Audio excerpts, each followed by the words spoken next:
بسم الله الحمد لله والصلاة والسلام على رسول الله صلى الله عليه وسلم. خذ عقيدتك لشيخ محمد ابن جميل زين رحمة الله رحمة واسعة. هي يوم درسنا السؤال الثاني عشر: هل نطوف بالقبور لتقرب بها؟ الحمد لله. እንግዲህ 12ኛው ጥያቄ የሚለው ምን ይላል? هل نطوف بالقبور لتقرب بها؟ هل ወይ نطوف እንዞራለን ወይ እንጠውፋለን ወይ بالقبور በቀብሮች ሊተቀሩቢ ለመቃረብ ተብሎ ወደ አላህ ቢሃ በዛች ቀብር ወደ አላህ ለመቃረብ ተብሎ ቀብሮችን ጠዋፍ ማድረግ ልክ እንደ ካዕባ 7 ወይም ከዛ በላይ መዞር ይቻላል ይፈቀዳልን? መጠወፍ እንችላለን?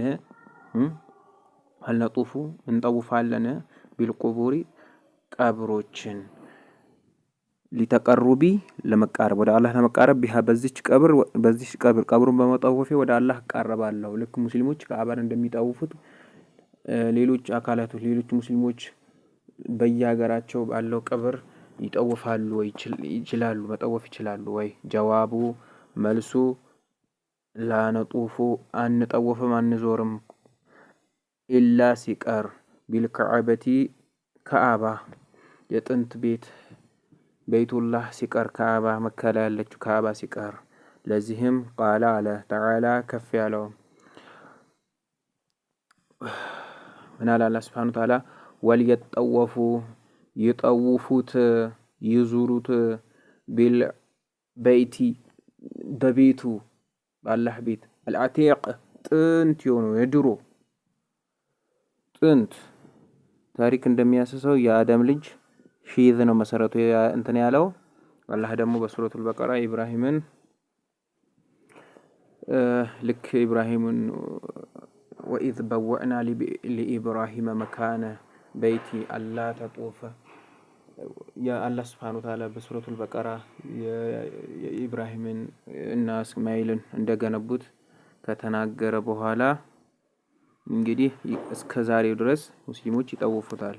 ስለዚህ አቲቅ ብሎ ማለት የጥንት የድሮ ሂስትሪው የአደም ልጅ ሺዝ ነው መሰረቱ እንትን ያለው ኢብራሂም ከነ ልጁ እንግዲህ ሱረቱል በቀራ ላይ አለ ያንን ቤቱን ከፍ አድርገው ከመሰረቱን ከፍ ያደርገው ኢብራሂም ነው። ዛት የጥንቱን ቤት ብቻ ነው ሙስሊሞች የሚጠውፉት ማለት ነው። ወቃለ ሰለላሁ ዐለይሂ ወሰለም መልክኝ ሰለላሁ ዐለይሂ ወሰለም አሉ መን ጧፈ የዞረ የሆነ አካል የጠወፈውን አካል ቢልበይቲ በቤቱ ካዕባ ላይ 7 ወሶላ ከሰገደ ረክዓተይኒ 2 ረካዎች የሰገደ 7 ቤቱን ካዕባን ከዞረ በኋላ 2 ረካ ከሰገደ ካነ ይሆንለታል እኮ ከዒትቂን ካነ ይሆንለታል። ይሄ ሶላቱና 7 የጠወፈው ይሆንለታል ከዒትቂን ንጹህ ማውጣት ይሆንለታል። ረቀበቲን ባሪያን ንጹህ ማውጣት ይሆንለታል።